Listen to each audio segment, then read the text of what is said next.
Assalamualaikum warahmatullahi wabarakatuh.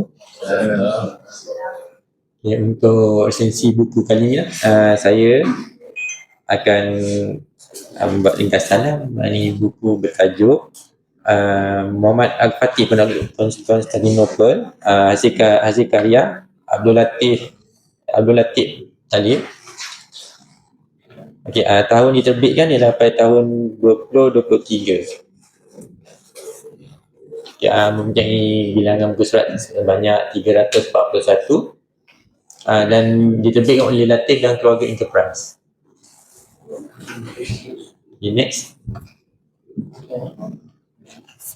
Okay, untuk biografi pengarang, Abdul Latif Talib, penulis kelahiran Negeri Sembilan. Ini sudah mungkin nama di pesada sastra tanah air. Dilahirkan di kampung Ulu Seperi, Rembau, Negeri Sembilan. Mula menceburkan diri dalam bidang penulisan pada tahun 1990 dalam berbagai genre, skrip drama,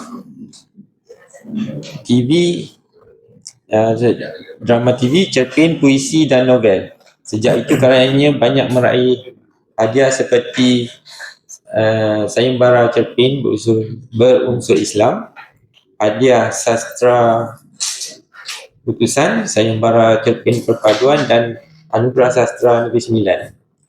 Okay, seterusnya novel Randau Ruai memenangi hadiah pertama peraduan menulis sastra dan budaya Sarawak.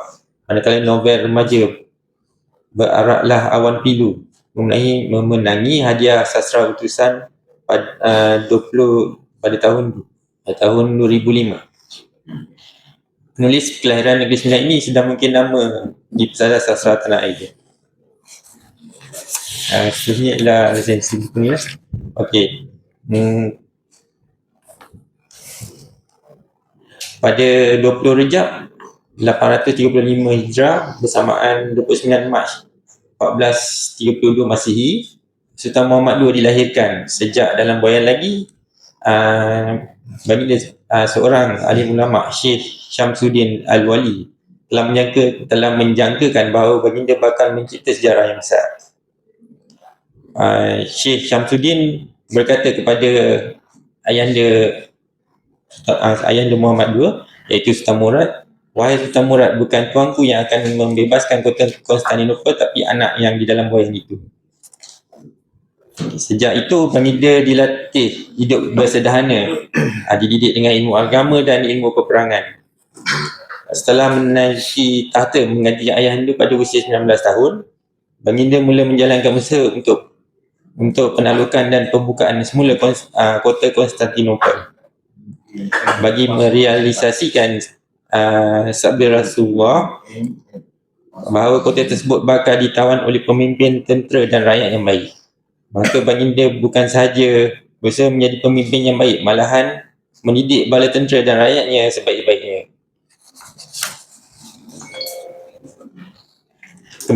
Kepimpinan beliau terselah melalui sifat sederhananya. Baginda sendiri telah mengangkat batu dan pasir bersama rakyat jelata ketika membina benteng Rumeli Hisari. Perbuatan baginda telah menyebabkan para ulama dan menteri berasa malu dan terpaksa ikut serta melakukan kerja-kerja berat itu.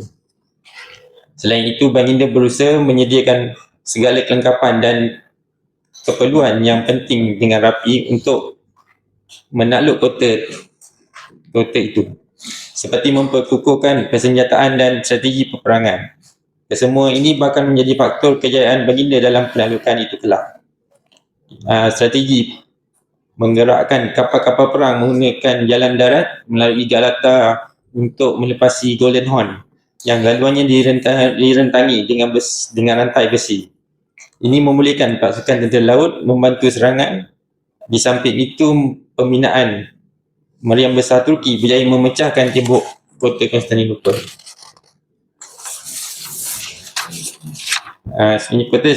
Kota Konstantinopel berjaya ditakluk pada 29 Mei 1453 selepas hampir 2 bulan pengepungan dan serangan dilakukan. Kesimpulannya, buku inilah sebuah karya yang berunsurkan sejarah pemimpin dan pahlawan zaman kebangkitan Islam, jalan cerita yang teratur dan pastinya dapat menarik minat pembaca tidak mengira usia. Okay, terima kasih.